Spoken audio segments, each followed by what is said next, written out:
Hello and welcome back to another edition of GNAT-TV's In-Depth Series. I'm Andrew McKeever, the news director at GNAT-TV's News Project. It's a pleasure to have you with us today on Thursday, July 14th. We're continuing with our series of interviews and discussions with candidates who are running for statewide offices across the state. And today it's our pleasure to have with us in our virtual studio, Gregory Thayer, who is running for the Lieutenant Governor position in the Republican Party primary. The winner of that primary will go on to face the winner in the Democrat Party primary and other candidates who may make it onto the ballot for the November election. Mr. Thayer is an accountant and a former alderman from Rutland City. And really pleased to have you with us today, Mr. Thayer. Thank you very much for making the time for this conversation.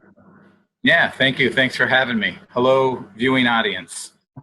What prompted you to run this year for Lieutenant Governor? Well, I've been involved for a long time, and I enjoy the making of public policy, but I also thoroughly enjoy the retail end of getting to be able to make public policy as an elected official. I love meeting people, listening to them, listening to their stories. And with the shakeup in the Democratic Party and the opening of the lieutenant governor's position with Miss Gray going up to run for Congress, I decided this is an ample opportunity for me. In the prior year, I had been working around the state on critical race theory platform, doing town halls in 7 different communities.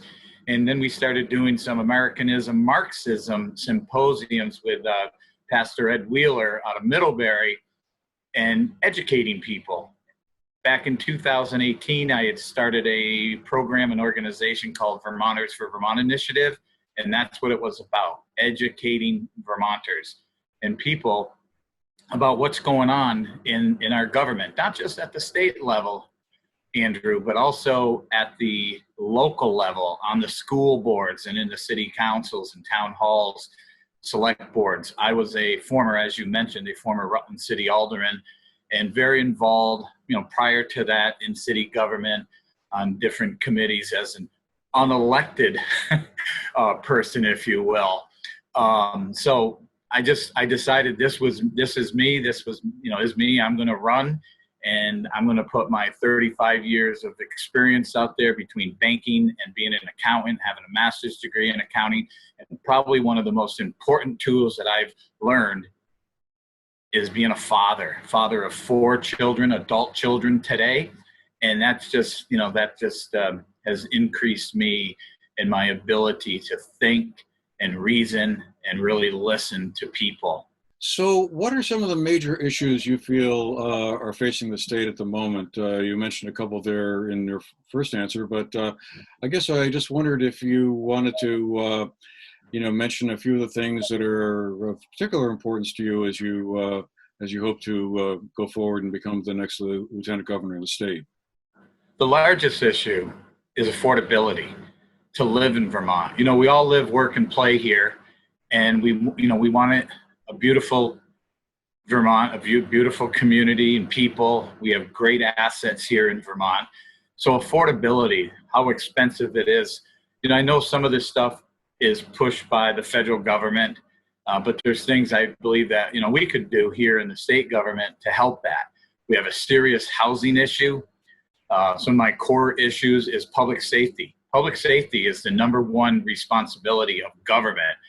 And there's 16, 17 firearm shootings in the Burlington city area alone, probably 70 different gun issues, firing issues around the state. Now, I do not believe in more gun control legislation. I believe we need to get rid of, free gun zones, and we need to educate people. And I think there's some issues with the mental health issues that are going on. I'm not a big supporter of red flag laws as well, but I do believe when there's a mental health issue in a person, I think the family knows what's going on, and I'm asking families to step up and to help out the community at large, but moreover their family member. Also, schools. Our children are our children. They're not the government schools' children, and I believe that parents need to be involved and have an active role, and that we need to teach our children, the 3 R's, as well as good math, good science, arts, theater, and history, true history from 1776 when our country was founded, not 1609 when it was ruled by France and Britain. I think that we need to teach real, true history, as hard as it is, and we need to learn from our history. I also am a big proponent in preserving our Constitution, both our state Constitution and the federal Constitution. I do not support Prop 5, now Article 22, that's going to be on the ballot. We already have abortion up through minutes before birth, and I don't believe it needs to be enshrined, even with what just went on in D.C. in the Supreme Court. We have the rules, we have the laws in place. So I think, that in a nutshell, the economy is the big one, and that's what I'm hearing up and down the state is, and I'm on a listening tour, and I've hit, probably 150, 160 towns throughout the state, and I'm hearing it loudly. I get out of my car and I talk to people. I go into the markets, I go into the stores, and I ask people what's going on. I introduce myself, of course, and ask them what's going on. They tell me. So I'm listening to people, and people are concerned. People are very, very concerned about a lot of issues. Well, let's unpack a few of those then. You started off mentioning housing there. I guess I just wondered, what would be your preferred approach to tackling the housing problem in Vermont? I think all the towns, need to kind of scope out their own plan. But I firmly believe the number one issue with our housing problems and crunch is we're over-regulated. I believe there's too much regulation. Developers can't get permits. They don't want to invest because of how much money it's going to cost them in the process. So I'd like to see, a one permit fits all, if you will, and very, very vague permit process in terms of that one permit, that it goes to all the different, agencies that need to look at it. And I believe that we need to come back, cut some of these over-regulation. Developers can't get permits, and it's not just permits on building, it's also renovations. Here in Rutland City, back when I was an alderman, we adopted some rules that if somebody changed a window in their house, even though it's going to be the same window size, they had to go get a permit. And I just don't know if I know that isn't right. That should not be happening. If it's, the same thing, it should just be able to be done by the homeowner and just be done with it. So I think over-regulation in our housing industry, I understand we got to keep people safe in these dwellings. And I've been in some dwellings in my professional career that are scary. But there's certificate of occupancies in most cities. I don't know about all the towns, but that's something that every town should have. They should have a zoning administrator or someone that goes in and checks out the apartment, make sure it's habitable. Do you feel that Act 250 is part of the regulatory problem when it comes to building housing and other development for that matter? I do, especially in larger projects. But yeah, I think it is. And the bill that didn't make it over the finish line also had attached to it another 11-member board, unelected people making decisions. Just like the home heating standards, another unelected board making decisions on setting, gas and fuel pricing for consumers, for people, working Vermonters who are already struggling.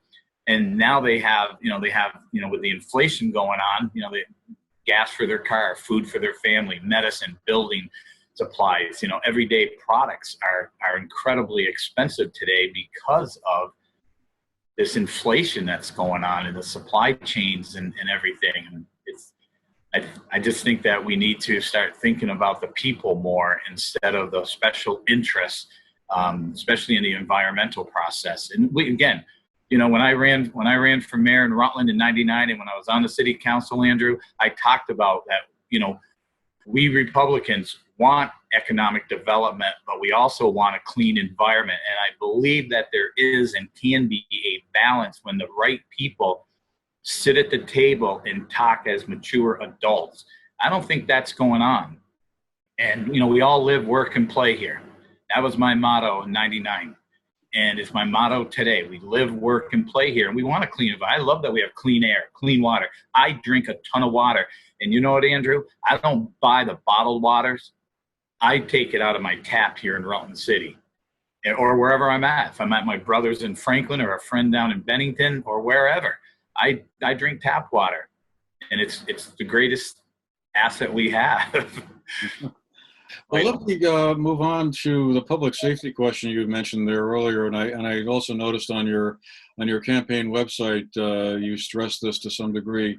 What do you think ought to happen to improve public safety, or would you be encouraging if elected? Do you think, for instance, part of the answer might be to embed mental health workers or social workers in with police departments to de-escalate certain situations before they kind of get into the danger zone? Or what would be your preferred approach? I think police need to go into the scene first. Mental health workers they're trained to talk to people. If that person has a gun and there's no police around, I think it could be worse. I think that we have great men and women in law enforcement and their families, and we need to support them. I believe we need to give law enforcement every tool available to do their job. They get a call, 911 dispatches the officer on the road. They go into that scene. They don't have all the facts. They have a little bit of information from the caller. Who knows what the caller's motive is or motives are. And so they go in there and they have to figure everything out. I believe mental health workers need to be part of the process, but I think in more of a secondary situation, depending on, let the police officers assess it and see, and maybe there is a talk down. Maybe mental health officer, personnel, can do that job, and hopefully it'll all end well. But I think the largest thing is that our prosecutors have to enforce the laws on the books. We have prosecutors around the state, including here in Rutland, but in Chittenden County, that are not enforcing the laws. And I think they need to. There's just too much violence going on. My daughter works in downtown Burlington. Every day I'm scared that, on her way home, especially when you hear some of the horror stories and talking to police officers and listening to the, chief up there, of what's going on in Burlington and the reports you read in the in the newspaper and online. Highly concerned for my daughter. She's a tough cookie, and we talk regularly.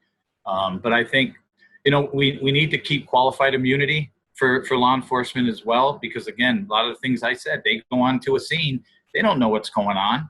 So somebody hits them and they have to, take force to subdue, and the person breaks his shoulder, breaks his shoulder or something. Yeah, we need to protect our law enforcement community so they can do their jobs. And I try to encourage people, I've been doing this the last 4 or 5 years on Facebook and Twitter, is when a cop comes upon you, just be respectful and listen to them. If you don't agree with them or her, take it to the next level when you get down to the precinct or with your lawyer and in court. But don't try to solve it there, because you're not going to win. You're going to get arrested, and then it's going to get worse. So I'm not saying that they're right, because we all know some police officers are bad. We get that in every profession. We have them in accounting, we have them everywhere, have them in radio and TV and everything. So, things happen, but there's a time and a place, and it's about really being mature enough to recognize that and to do the right thing. And it's really for your person, for you. And sort of semi-related to that, the gun safety issue, you mentioned that earlier too. I take it, again, from reading your campaign website, that you don't feel an assault weapons ban would be a step in the right direction to reduce the chances of, let's say, some of these terrible tragedies we've seen recently in Buffalo, Uvalde, Highland Park, from happening. What would be your preferred? Do you feel? I guess. Do you think the laws in Vermont at the moment are kind of adequate to what we need? I think we have the laws on the books to take care of the job. I think the mental health laws need to be increased. Now, the 33 different shootings that have happened this year or in the last couple of years, 30 of them were mental health related. I mean, look at the person down in Texas, and I believe the one in Buffalo as well had serious mental health issues. How did they get through that process, and who signed off for them to be out in the public eye? I don't think that should have happened. Our mental health laws need to be changed. I grew up in a mental health family. My dad suffered from manic depression. He institutionalized himself 4 days before Christmas in 1967, Andrew. I was 4 years old, and he knew he had a problem. His local doctor said he was, the 60s, you're a drunk or you're a druggie. He didn't drink, he didn't do drugs. He had 6 kids. He couldn't. He owned 2 businesses, and he had a beautiful wife, my mom. And, he drove himself to Waterbury, and he got help. He was there about 2 months, 2.5 months, and he got help. And he went on lithium, came home, and he was very productive and very successful in life. We need to do more of that. So I understand the mental health part of this problem. And I believe we have gun regulations on the books that need to be enforced here in Vermont and even nationwide. Now, in terms of a assault weapon, I don't believe any gun is an assault weapon, if you will. My pen could be an assault pen, a billy club, a baseball bat, whatever. It's the intent. The assault is the person's action, in my opinion. And the research I've done, the reading, I just believe that we need to help people, and we're not helping people. The stuff that happened in Fairhaven a couple years ago, I was dating a woman that lived in Fairhaven. Her daughter was a senior, and so I was kind of inside. I saw a lot of what was going on and what happened. And the laws that they ended up taking in S55, I believe it was, in 2018, didn't really address the problem and didn't address anything to do with mental health. That boy was in a mental health facility with a young lady up in Maine. She was from Poughkeepsie, New York. Thank God when they were texting and he made some bad comments, that she did the right thing, went to her mom, went to their local sheriff, who called the Fairhaven Police Department, and they took care of the problem and they stopped it. And that's great work on that young lady's part and everybody else involved down the line. But we didn't address the real problem. He was released from a mental health facility in Maine, but he's out and about. And I don't know where the kid is today, or he's a grown man, but I don't know where he is today. But I hope somebody, at least they've gotten him some help, because that's what we need. We need people. And I'm not a big, it takes a village. I believe it's a mom and dad, guardian, step parents, whatever. And the village is the support system behind that. And we all need that. We had that as kids. You break a window, Mr. Jones across the street is going to say, hey, you got to fix that. So you go home and tell mom and dad, hey, I hit a baseball and I broke a window. And you take care of it. So you'd be in favor, then, I take it, of seeing a fairly substantial increase in the state budget line item for mental health workers to upgrade salaries and increase the number of positions, even if that would mean, putting some upward pressure on taxes around the state. No, I don't support. I support increasing the mental health budget, but I believe we can make some cuts somewhere. And I haven't been able to really, pinpoint where, but I know that there's been a lot of money put into social justice programs. We don't need to be teaching our white kids that they're racist and that black children or minority children are victims. We need to teach education the way it should be taught, and mainly with respect and teaching truth. And we need to help the kids that need help, but parents need to be involved in both those facets in the schools. And if the child is identified as maybe having some mental health issues, and I think we got to be careful. It's almost like the red flag laws, because if we're not careful, if somebody doesn't like somebody, they could identify them as having a problem. So there needs to be different levels and people involved, players, stakeholders that can really identify what's going on. Let's follow up on that and talk a little bit about education. You mentioned that earlier, and again, you mentioned that on your campaign website. One of the points you seem to be concerned about is critical race theory. Do you really feel that critical race theory is being taught in schools around Vermont? Critical theory when it started, here in America in '73 at Columbia University. But, critical race theory, it's also, remember when every kid got a trophy, when that was going on 15, 20 years ago, and then the Black Lives Matter flags going up? That's all part of critical race theory. That's about teaching the superiority of blacks and basically dumbing down white kids. And I feel that it is going on, and there's no curricula, like Dan French said in an email exchange. There's no curricula for critical race theory, but it's the way things are taught, what they're being taught. Going to 1609 as our founding, and all of our problems started, when the slaves started coming over. I think they call it 1617 or 1619 was the program. But that stuff there. We need to teach true, real history from America's founding in 1776. And I've talked to educators too. I've got a lot of great educator friends. We are seeing educators getting out of the business, out of the industry because of what they're being told, taught. Some are hanging on because of the retirement, and they want to get their retirement because they're within that 7-8 years. So they're biting their tongues. Every school district in the state has adopted equity, maybe not directors, but people to run an equity department and their superintendents. That is a sign of critical race theory and indoctrination. What's going on with teaching or letting kids. There was a House Bill 659 that was introduced late in the session that was going to bring in hormone treatments for kids and bring in the LGBTQ community. And I don't have a problem with that in adults. But when they start teaching it to our children, any child, 17 and under, I think that's wrong. And I don't think that should be going on in our schools. The parents, and if it is, and the superintendent or the school board has allowed it, then I believe they all need to be fired. And if it gets accepted and it's in there, then I believe that families need to be told about it up front before one word is preached, and they have a chance to opt out of it. It's not a curricula, and it should not be taught to our children, period.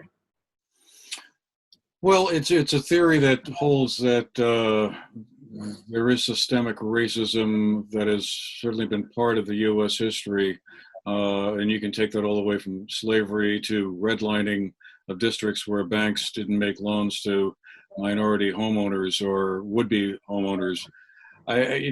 So you would dispute that that's part of the U.S. history? And I guess I find myself thinking, well, shouldn't that be taught alongside all the other, I guess, more, to put it plainly, more positive aspects that U.S. history holds as well, since 1776 or 1619 or even earlier?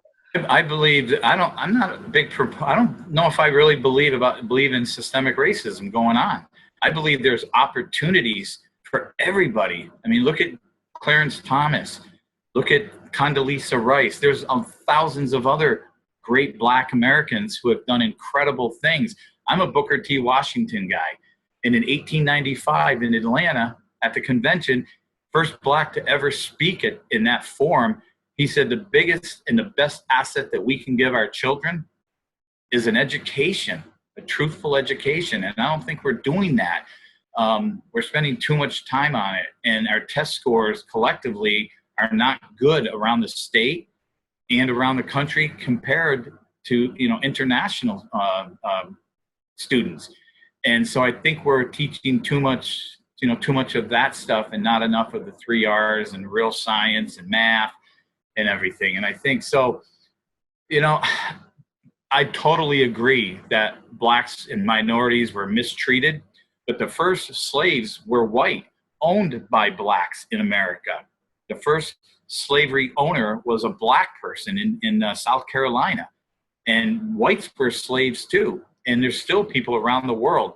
Thank God we recognize that It took a long time, but it was recognized a lot sooner and before a lot of these other countries that never recognize it and still have indentured servants. And that's not right. And I totally agree. But I believe there is so much opportunity. You know, it goes back to when a police officer rolls up on the scene, you know, treat them with respect and work through the problem. Time, I think, for about one last question. Unfortunately, boy, this is a conversation could easily go on a lot longer, I think. Did I hear you correctly to say you were not in favor of Proposition 5, or? I'm not at all, because I'm not. It's now it's Article 22 because it's set to be on the ballot in November. So it's going to be Chapter 1, Article 22 of the Vermont Constitution. We already have abortion in our laws right up until birth. And so I don't believe we need to enshrine abortion in our Constitution. That's a sacred document, and I don't believe it needs to be there. I do not support it.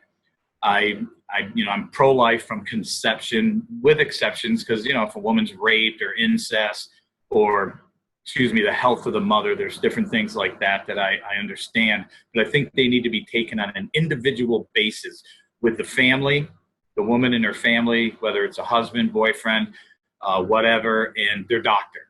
But I believe if there's a rape or incest, I believe that the perpetrator should never see any kind of custodial rights to that child, ever.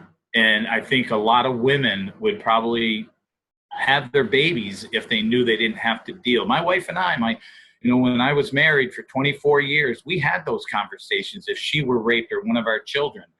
And it's being pro-life. It would be hard to abort any child at any time because of that. You know, there's a survey out. There was 5,577 biologists polled. 96% of them said life starts at fertilization. Now, I know the Constitution and Roe v. Wade does not recognize that, but they should. We have so much new science today and the things that we can do inside the womb medically. I firmly believe that we need to really look at the question. And nobody's trying to take away anyone's reproductive rights. What scares me, Andrew, is that as vague as the language is in Article 22, is that a 8-year-old boy could go to his teacher, his grocer, whoever, and say, I want to be a woman, I want to be a girl. And that child, 8-year-old child, has every right to get it, and the parents have no rights to stop it. There's no parental rights in this bill. And there's nothing. It's a very vague language, and it does not need to be there. This amendment is horrible, and it needs to be defeated.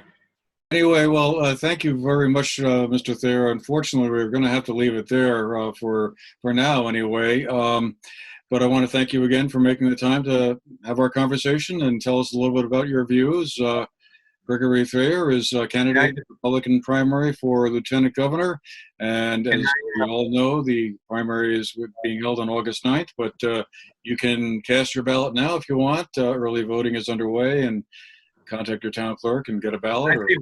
Can I say one last thing? Oh, sure. I hope it's allowable. Go ahead, I'm sorry. If anybody wants to reach out to me, my website is www.thayerforvermont.org, and the 4 is spelled out, F-O-R, so thayerforvermont.org.